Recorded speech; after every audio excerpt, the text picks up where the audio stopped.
పోరాటానికి పొలికే కై కానీ జాగృత పరుచుతూ ప్రజలెంట ఒక కొత్త రాజకీయ శక్తికి సంబంధించి ఏ కార్యక్రమం జరిగినా ఈ జోగులాంబ గద్వాల జిల్లా నుంచే ప్రారంభించాలని ఒక ఆలోచన, ఒక సెంటిమెంట్ మాకు అనిపించింది. దానికి రకరకాల కారణాలు ఉన్నాయి. ఒకటి, నడిగడ్డ ప్రజలు నిజాయితీ గల ప్రజలు. నడిగడ్డ ప్రజలు చాలా నిజాయితీ గల బిడ్డలు, మర్మం లేని మనుషులు. ఇంత పేదరికం ఉంటే, ఇంత కటిక దారిద్ర్యం ఉంటే కూడా భరిస్తున్నారు తప్పితే ఎవరిని తిరిగి ఒక మాట అంటలేరు. మీ కష్టాన్ని నమ్ముకొని మీరు బతుకుతా ఉన్నారు. మరి ఇటువంటి నియత్ గల్ల గడ్డ మీద నుంచి ఏ పని చేసినా ఆ జోగులాంబ అమ్మవారి ఆశీర్వాదం ఉంటదని చెప్పి మనస్ఫూర్తిగా నమ్ముతున్నాను. కాబట్టి ఇవాళ మరొకసారి ఇక్కడికి రావడం జరిగింది. ఇక ముందు కూడా ఖచ్చితంగా వస్తూనే ఉంటామనే విషయాన్ని కూడా తెలియజేస్తా ఉన్నాను. మరి వేదిక మీద ఉన్నటువంటి ఏమైంది, ఒక్క నిమిషం మీరు కొద్దిగా పైకి అనుకోండి. ఏముంది, రావట్లేదా? అదే లాస్ట్, కొంచెం సహకరించుకోండి అన్న ఒకరికొకరు. పర్లే, ఇట్స్ ఓకే.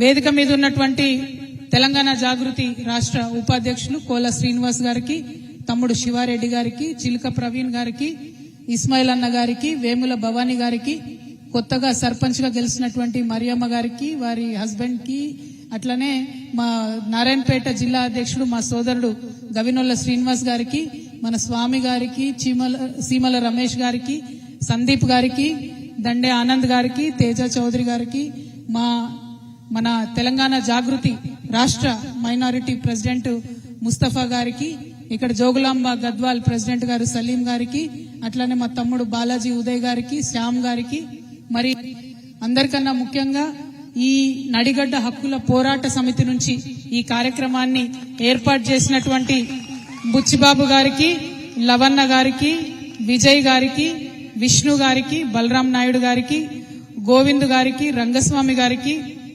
మరి నడిగడ్డ హక్కుల పోరాట సమితికి సంబంధించినటువంటి కార్యకర్తలకు, మిగతా నాయకులకు, అందరికన్నా ఎక్కువ రాబోయే రోజుల్లో ఈ గద్వాలకు కాబోయే ఎమ్మెల్యే గారు గొంగళ్ళ రంజిత్ కుమార్ గారికి మనస్ఫూర్తిగా ఈ రాష్ట్ర రైతుల పక్షాన నిలబడాలనేటటువంటి ఒక ఉక్కు సంకల్పంతో ఇవాళ ఏర్పాటు చేసినటువంటి రైతు సంఘర్షణ సమితి సభకు హాజరైనటువంటి మా ఆడబిడ్డలందరికీ హృదయపూర్వకంగా నమస్కారాలు తెలియజేస్తా ఉన్నా.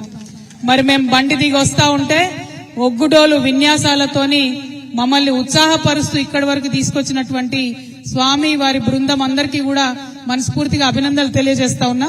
మీలాంటి కళాకారుల వల్లనే తెలంగాణ ఉద్యమం ఆనాడు ఉవ్వెత్తున ఎగిసిపడింది. మరి ఇప్పుడు జరగబోయేటటువంటి కొత్త సంఘర్షణలో, ఇప్పుడు జరగబోతున్నటువంటి సామాజిక ఉద్యమాల్లో కూడా మీ యొక్క పాత్ర ఉండాలి అని చెప్పి మనస్ఫూర్తిగా నమ్ముతూ విన్యాసం చేసిన మీ అందరికీ ధన్యవాదాలు. మరి మా లంబాడి అక్క చెల్లెళ్ళు చక్కగా డాన్స్ చేపించుకుంటూ తీసుకొచ్చిన అక్కడి నుంచి ఇక్కడి వరకు మీకు ప్రత్యేకంగా అభినందనలు తెలియజేస్తా ఉన్నాను. మరి అదే విధంగా రంజిత్ కుమార్ గారు నాకు మాట చెప్పారు మొన్న, అక్క మీరు ప్రతి జిల్లాకు వెళ్లి అనేక అంశాల మీద సభలు పెడతామంటున్నారు కదా, రైతులకు సంబంధించి సభ మాత్రం మా గద్వాల్లోనే పెట్టాలి అని అడిగింది. అంటే నేను ఒకటే ఒక ప్రశ్న అడిగిన, రైతు అంటే కేవలం మగవాళ్ళేనా రంజిత్ అని అడిగిన. లేదక్క, రైతు అంటే పొలంలో ఖచ్చితంగా ఆడవాళ్ళు పనిచేయండి, పొలం వెళ్ళదు, ఆడవాళ్ళు కష్టపడింది ఏ పంట కూడా చేతికి రాదు. ముఖ్యంగా మా సీడ్ పత్తి అయితే మా ఆడబిడ్డలు ఒక్కొక్క చిన్న పత్తి పువ్వు ఏరుతా ఉంటే ఆ పత్తి పువ్వు కింద పడిపోతే పసి బిడ్డను, పసి పాపను పట్టుకున్నట్టుగా పత్తి మొగ్గను పట్టుకొని నోటితో ఊదుకుంటూ మన ఒళ్ళో ఉండే బట్టను కట్టుకొని కాపాడుకొని ఆ పత్తిని తీసుకుపోయి అవసరమైతే పత్తిని ఇంట్లో పెట్టి కుటుంబం అంతా బయట వండుకొని కష్టాన్ని కోర్చి మరి పంటను తీసేటటువంటి కష్టపడే ఆడబిడ్డలు ఉంటారక్క మా దగ్గర అన్నాడు. అంటే నేను ఒకటే మాట చెప్పిన, నువ్వు మహిళా రైతులను పిలుస్తా అంటేనే వస్తా తమ్ముడు, నేను లేకపోతే మాత్రం రానని చెప్పిన. మాట ఇచ్చిండు, మహిళల్ని పిలుస్తాక అని చెప్పిండు. మరి ఇంత పెద్ద ఎత్తున వచ్చినటువంటి మా మహిళా రైతులకు, వారందరికీ జాగా ఇచ్చి పక్కకు కూర్చున్న మా రైతన్నలందరికీ కూడా ప్రత్యేకించి ధన్యవాదాలు తెలియజేస్తా ఉన్నా. ఎందుకోసం మహిళా రైతులు రావాలన్నా అంటే నిజంగా మనం పడే కష్టం, ఒక పక్క ఇంటి పని చూసుకోవాలి, ఇంకొక పక్క పొలం పని చూసుకోవాలి, ఇవన్నీ చూసుకుంటూ ఇబ్బందులు పడుకుంటూ ఇంటిని నడుపుతా ఉన్నాం.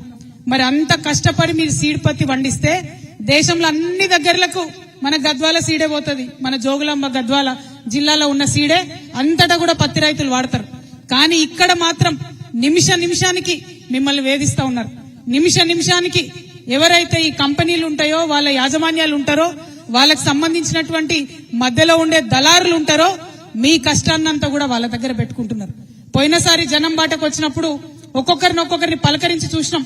మా పొలం కుదవబెట్టుకున్న మా దళారుల దగ్గర డబ్బులు వచ్చేంత వరకు కూడా పొలం రాదు. అట్లా పొలం ఎకరాలు కోల్పోయినటువంటి రైతులు అనేక మంది ఉన్నారు. మరి వాళ్ళందరూ కూడా కలెక్టర్ గారి సమక్షంలో మాట ఇచ్చి 2 నెలలైంది, ఇంతవరకు కూడా బకాయిలు ఇస్తలేరు. ఇప్పుడు ఎగబెట్టేటటువంటి ప్రయత్నం చేస్తా ఉన్నారు. కాబట్టి గద్వాల ఖచ్చితంగా రావాల్సిందే. వచ్చి ఇక్కడి నుంచి నేను ప్రభుత్వానికి హెచ్చరిక చేస్తా ఉన్నా, కరెక్ట్ వారం రోజుల టైంలో ఏదైతే మా సీడ్ పత్తి రైతులకు బకాయి ఉందో ఎటువంటి కొర్రీలు లేకుండా అవి మీరు విడుదల చేయాల్సిందే.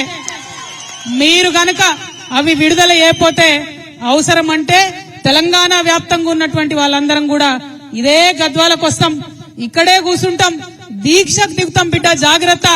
మరి ఎవరైనా సరే, ఏ రాజ్యమైనా సరే 2 అన్నలకు భయపడుతుంది. ఒకటి అడవిలో ఉండే అన్నకు, ఇంకోటి రైతన్నకు. అంతేనా? ఇవాళ అడవిలో ఉండే అన్నలకు భయపడుతున్నారు కాబట్టే వాళ్ళని కర్కశంగా అణిచివేసే ప్రయత్నం చేస్తా ఉన్నారు. దారుణాతి దారుణంగా మానవ హక్కుల ఉల్లంఘన చేసి వాళ్ళని చంపుతా ఉన్నారు. దుఃఖపడుతున్నాం, చూస్తున్నాం మనం. ఇంకో పక్క రైతన్నల మీద దాష్టికం. కష్టపడి పొద్దున 10కి పోతే బయటకి సాయంత్రం 8-9 అయినా కూడా తోట నుంచి ఇబ్బంది పడి కష్టపడి వచ్చే రైతన్నను దారుణంగా ఇబ్బంది పెడతా ఉన్నారు. 1 కాదు 2 కాదు. ఇవాళ కరెంటు అర్ధరాత్రి వస్తుంది. మరి మొత్తం కుటుంబాన్ని ఇడిచిపెట్టాలి, ఇంటికాడ వైఫ్ ని పిల్లల్ని అందరినీ వదిలిపెట్టాలి.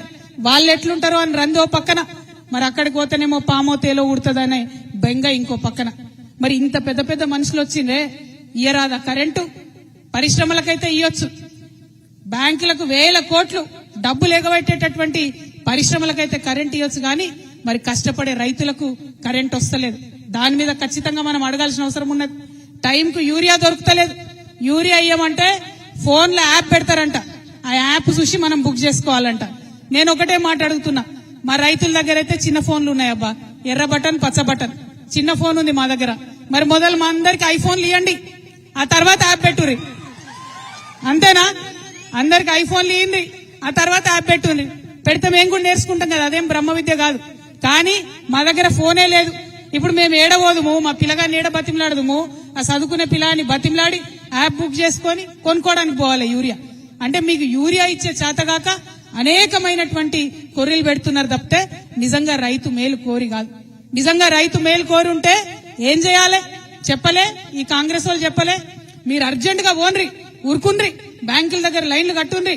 మీ దగ్గర 1,00,000 రుణమాఫీ అయిపోతే 2 లక్షలు తెచ్చుకోండి. ఇంటింట్లో ఎంతమందికి వస్తే అంతమందికి 2 లక్షలు తెచ్చుకోండి. మేము ఎక్కుతానే సోనియమ్మ పుట్టినరోజు నాడు మొత్తం రుణమాఫీ చేస్తామని చెప్పారు. అంటే పాపం చాలా మంది ఒక్కొక్క ఇంట్లో 2-3 పోయి డబ్బులు తెచ్చుకున్నారు. కానీ ఆ 2 లక్షల రుణమాఫీ అనేది జరగనే లేదు. ముఖ్యమంత్రి గారు మొన్న చెప్తా ఉన్నారు, అందరికి 2 లక్షల రుణమాఫీ చేసినాం. మేము ఆనాడే ఛాలెంజ్ చేసినాం, ఈ రాష్ట్రంలో 40 లక్షల మందికి 40 లక్షల మంది రైతులకు రుణమాఫీ చేస్తాం 40,000 కోట్లు అని కాంగ్రెస్ పార్టీ హామీ ఇచ్చింది. ఇవాళ రుణమాఫీ చేసింది కేవలం 25 లక్షల మంది రైతులకు మాత్రమే. అంటే ఇంకా 15 లక్షల మంది రైతులకు రుణమాఫీ జరగలేదు. ఇవి గణాంకాలు చెప్తున్నాయి, లెక్కలు చెప్తున్నాయి. మీరు బుకాయించినా కూడా నమ్మరు ప్రజలు, ఎందుకంటే అనుభవిస్తున్నారు. కొంతమందికి 50,000 ఉన్నోళ్ళకు కూడా రుణమాఫీ కాలే, కొంతమందికి 1,50,000 ఉన్నోళ్ళకు కూడా రుణమాఫీ కాలే. రుణమాఫీ అందరికీ చేయాలని చెప్పి ఈ ప్రభుత్వాన్ని నేను డిమాండ్ చేస్తా ఉన్నా. అదే విధంగా రైతు భరోసా ఎట్లయిపోయిందంటే ఎన్నికల కోసం ఇచ్చే గిఫ్ట్ లెక్క అయిపోయింది. మన ముఖ్యమంత్రి గారు ఏమాత్రం మొహమాటం లేకుండా ఇగో రైతు భరోసాకి వేస్తున్నా నేను, తర్వాత ఎన్నికలు పెడతా ఎంపీటీసీ డెప్యూటీసీ అని చెప్తున్నారు. అంటే కేవలం ఎన్నికలప్పుడే రైతు గుర్తొస్తుండే తప్పితే మిగతా టైంలో గుర్తొస్తలేరు. కాబట్టి రైతు భరోసా ఖచ్చితంగా వేయాలని నేను ప్రభుత్వాన్ని డిమాండ్ చేస్తా ఉన్నా. మరి మొన్న సర్పంచ్ ఎన్నికలు అయితే ఈ ఏటికి అవతల వైపు నారాయణపేటలో మా తమ్ముడు గవినోల శ్రీనివాస్ గారు డైరెక్ట్ గా యునానిమస్ గా సర్పంచ్ గెలిచి మరి బోని కొట్టిండు జాగృతికి. ఆయన జాగృతి జిల్లా అధ్యక్షుడు నారాయణపేట. మరి మున్సిపల్ ఎన్నికలు రాగానే ఆ జోగులాంబ అమ్మవారి దయతోని గద్వాల్ నుండే జాగృతి జయగంట మోగింది, జైత్రయాత్ర ప్రారంభమైంది. మొత్తం వడ్డేపల్లి మున్సిపాలిటీ గెలుచుకున్నాం. అవునా కాదా? చూసిరా లేదా మీరందరూ? మరి అదే జైత్రయాత్ర కొనసాగుతుంది. సరే, ఇవాళ వాళ్ళు మనతో ఉన్నారా లేదా చర్చ కాదు. ఎందుకంటే గద్వాల్ గడ్డ మీద ఒక రకమైన రాజకీయం నడుస్తుంది. ఏ పార్టీలు ఎవరు గెలిచినా అధికారం పెట్టుంటే అటే పోయేటట్టున్నారు. అంటే అప్పటిదాకా ముఖ్యమంత్రి మున్సిపల్ చైర్మన్ పిలుచుకోలే, కానీ ఒక్క వడ్డేపల్లిలా జాగృతి జెండా ఎగరంగానే దాబాబు అని చెప్పి పిలుచుకొని అందరితో ఫోటో దిగిరంట. అంటే ముఖ్యమంత్రి దగ్గర నుంచి మొదలు పెడితే ప్రతి ఒక్కరికి కూడా ఏ పార్టీలో గెలిచినా మా పార్టీలకు రావాలనే ఒక పిచ్చి రాజకీయం గద్వాల్లో నడుస్తుంది. నేను ఇవాళ ఎమ్మెల్యే గారిని అడుగుతున్నా, మీకు ధైర్యం ఉంటే, మీకు దమ్ముంటే, మీకు చిత్తశుద్ధి ఉంటే మీరు ఏ పార్టీయో రేపు ప్రెస్ మీట్ పెట్టి చెప్పండి. ఎక్కువ వేరే ఏం చేయదు. మీరు ఏ పార్టీయో చెప్పండి. ఏ పార్టీలో ఉన్నామో చెప్పుకోలేనటువంటి వాళ్ళు మీరు ప్రజలకు ఏం చేస్తారో ఎట్లా చెప్తారు? అంటే నువ్వు కాంగ్రెసా, నువ్వు బీఆర్ఎస్ఆ? నువ్వు కాంగ్రెస్ చేసే పనులు చేస్తావా ప్రజలకు, లేదా బీఆర్ఎస్ వాళ్ళు చెప్పే పని చేస్తావా? మరి ఏం చేస్తావు? ఏం చేయకపోతే ఎందుకున్నట్టు ఎమ్మెల్యే? రాజీనామా చేయి రాజీనామా. ఎందుకు అడుగుతా ఉన్నా అంటే బీఆర్ఎస్ పార్టీ నన్ను సస్పెండ్ చేసింది. నీతి ఉంది, నాకు ధర్మం ఉంది కాబట్టి ఆ పార్టీ ద్వారా వచ్చిన ఎమ్మెల్సీకి 1 నిమిషంలో నేను రాజీనామా చేసిన. నియత్ ఉండాలి, రాజకీయాలు చేయాలంటే నియత్ ఉండాలి, ధైర్యం ఉండాలి. ధైర్యం ఉంటేనే ప్రజాసేవలో ముందడిగే వస్తుంది. మరి ఇక్కడ ఎమ్మెల్యే గారిని అడుగుతా ఉన్నా నేను, మీరు ఏ పార్టీలో ఉన్నారు చెప్పండి ఫస్ట్ ప్రెస్ మీట్ పెట్టి. ఇందాక తమ్ముడు రంజిత్ అన్నట్టు ఈయన నెల నెలకు బీఆర్ఎస్ పార్టీకి చందా ఇస్తున్నంట. ఇయ్యడానికి వీరికి ఇంగితం లేకపోతే తీసుకోవడానికి బీఆర్ఎస్ పార్టీ కన్నా ఇంగితం ఉండాలి కదా. మరి వాళ్ళు ఎందుకు తీసుకుంటున్నారన్న విషయం వాళ్ళు కూడా ప్రజలకు ఖచ్చితంగా చెప్పాల్సినటువంటి అవసరం ఉంది. మరి అది బీఆర్ఎస్ అయినా ఇప్పుడు వచ్చిన కాంగ్రెస్ అయినా 12 ఏళ్ళు అవుతుంది. మనం చిన్నప్పుడు చదువుకునేది గుర్తుంది కావచ్చు మీ అందరికీ. బిరబిరా కృష్ణమ్మ పరుగులిడుతోంది అంటే మనం మంచిగా పెద్ద పాట అనుకొని పద్యం అనుకొని నేర్చుకున్నాం చిన్నప్పుడు. కానీ ఇప్పుడు కూడా బిరబిరా కృష్ణమ్మ మనని దాటుకొని పరుగులెడుతుంది తప్పితే మన నడిగడ్డకు మాత్రం నీళ్లు వస్తలేవు. తుంగభద్ర తన్నుకుంటే వెళ్ళిపోతుంది మన దగ్గరికి వెళ్ళి తప్పితే మన ప్రాంతానికి నీళ్లు వస్తలేవు. అటు తుమ్మిళ్ళ నుండి సగం కెపాసిటీ వర్క్ అవుతుంది. ఇటు నెట్టెంపాడైతే నా చిన్నప్పటి నుంచి నడుస్తూనే ఉంది నత్త నడకన. నత్తలు కూడా సిగ్గుపడుతున్నాయట, మమ్మల్ని ఇట్లా నెట్టెంపాడుకు కంపేర్ చేయకండి, దరిద్రంగా ఉంది, మమ్మల్ని అవమానం చేయకండి అని చెప్పి. నెట్టెంపాడదా ఆ పరిస్థితి. అంటే ఇక నీళ్ళు ఎప్పుడు రావాలి నడిగడ్డకు? మరి మన కష్టాలు ఎప్పుడు తీరాలి? రైతు అనేటోడు గుండె మీద చెయ్యేసుకొని ఎప్పుడు పడుకోవాలి? ఈ విషయాల్ని దయచేసి ఆలోచన చేయాలి. అందుకే నేను కోరేది మిమ్మల్ని, అది బీఆర్ఎస్ కంప్లీట్ గా నడిగడ్డను మోసం చేసింది, ఫెయిల్ అయిపోయింది బీఆర్ఎస్ పార్టీ నడిగడ్డలో. కాంగ్రెస్ పార్టీ 2.5 ఏళ్ళు అయింది వచ్చి ఏదో వేస్తామని చెప్పొచ్చిర్రు, కంప్లీట్ గా వాళ్ళు విఫలమైంది. మరి వాళ్ళ జరగాల్సింది ఏమున్నది?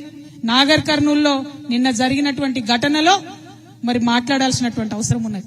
నీళ్లు రాకపోతే అడగాల్సినటువంటి అవసరం ఉన్నది. అట్లా అడిగేటోళ్లు కొత్త వాళ్ళు రావాల్సినటువంటి అవసరం ఉన్నది. కాబట్టే మీ అందరి దయతోని ఒక ముందడుగేస్తున్నాం. ఖచ్చితంగా ప్రభుత్వంలో ఎవరున్నా సరే ప్రజలకిచ్చినటువంటి మాటలు, ప్రజలకిచ్చినటువంటి హామీలు మీరు ఇయ్యాల్సిందే అని చెప్పి నిలదీసి అడగడానికే తమ్ముడు ప్రవీణ్ చెప్పినట్టు ఒక ఆయుధాన్ని అయితే నూరుతా ఉన్నాం.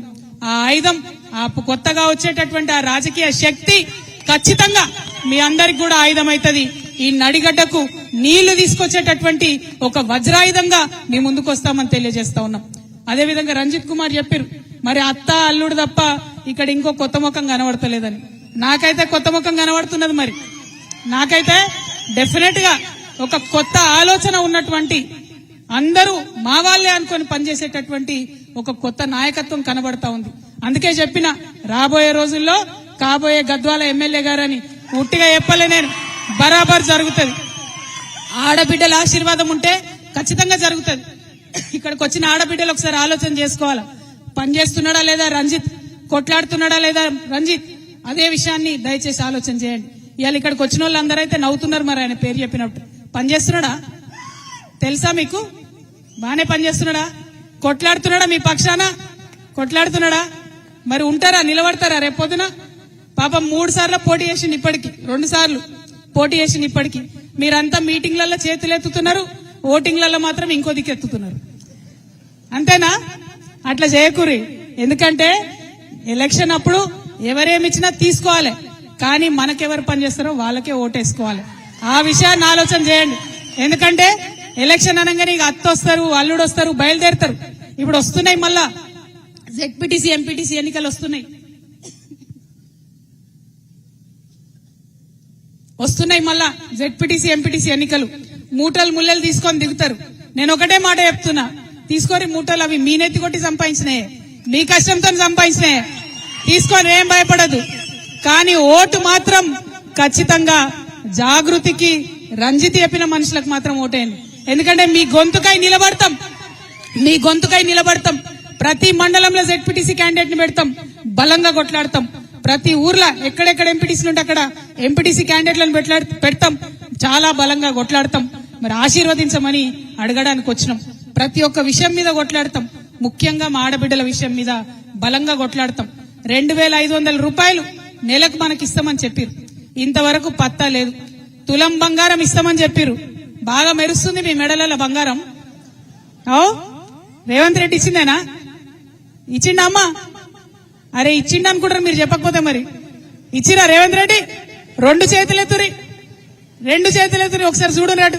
రేవంత్ రెడ్డి బంగారం ఎవరికి ఇవ్వలేదట, ఇచ్చిందా? మరి కొట్లాడాలన్నా వద్దా?